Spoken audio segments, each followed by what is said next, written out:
বাংলাদেশ এবং আমেরিকার মধ্যে একটা কোল্ড ওয়ার চলছে, আর এই কোল্ড ওয়ারের নাম কি? শুল্ক যুদ্ধ। গেল কয়েকদিন আগে বাংলাদেশকে ইতিহাসের সর্বশ্রেষ্ঠ যে শুল্ক আছে এটার মধ্যে ফেলে দিয়েছে ডোনাল্ড ট্রাম্প। পরিমাণ কত?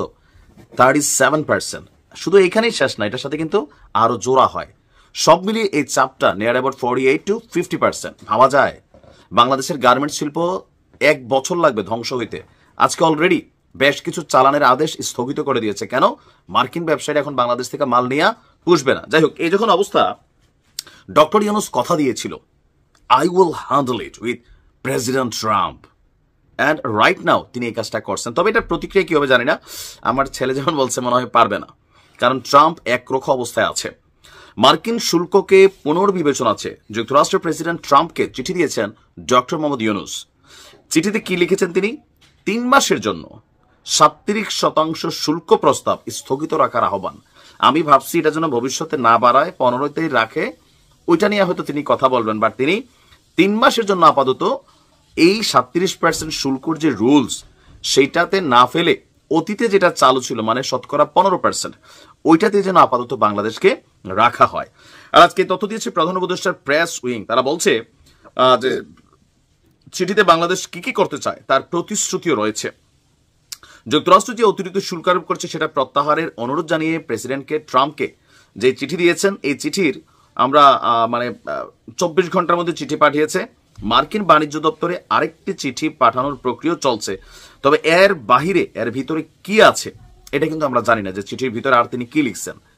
এখন তিনি যতটুকু আমরা গণমাধ্যমের বলাতে এতটুকুই জানলাম যে আপনার 3 মাসের জন্য স্থগিত, but is it a permanent solution? No. আরেকটা ভয়ানক অবস্থা বাংলাদেশের জন্য তৈরি হবে। দেখেন, আমাদের রাজনীতিবিদরা ভাবে Bangladesh Malaysia, president Bangkok, Singapore হয়ে গেছে, বাট প্র্যাকটিক্যালি এগুলোর কাছেও নাই, কারণ সিস্টেম ডেভেলপড হয়নি। আরেকটা বিষয় বলি, 2026-এর পরে বাংলাদেশ আরো বড় বিপদে পড়বে।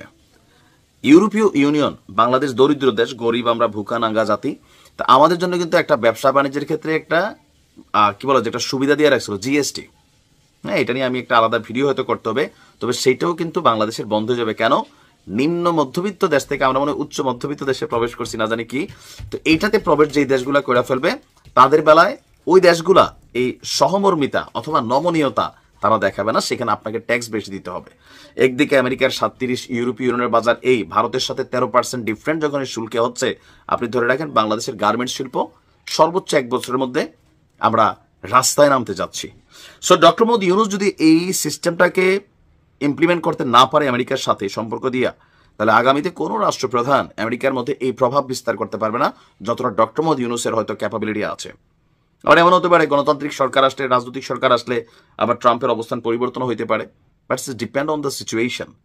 যাই হোক, আমরা আশা করি এই চিঠিতে আমরা হয়তো আরো ভিতরে অনেক কিছু লেখছেন, কি লেখছেন জানি না, বাট বাংলাদেশের জন্য ভালো কিছু সংবাদ আসবে, আমরা সে অপেক্ষায় আছি। ভালো থাকুন।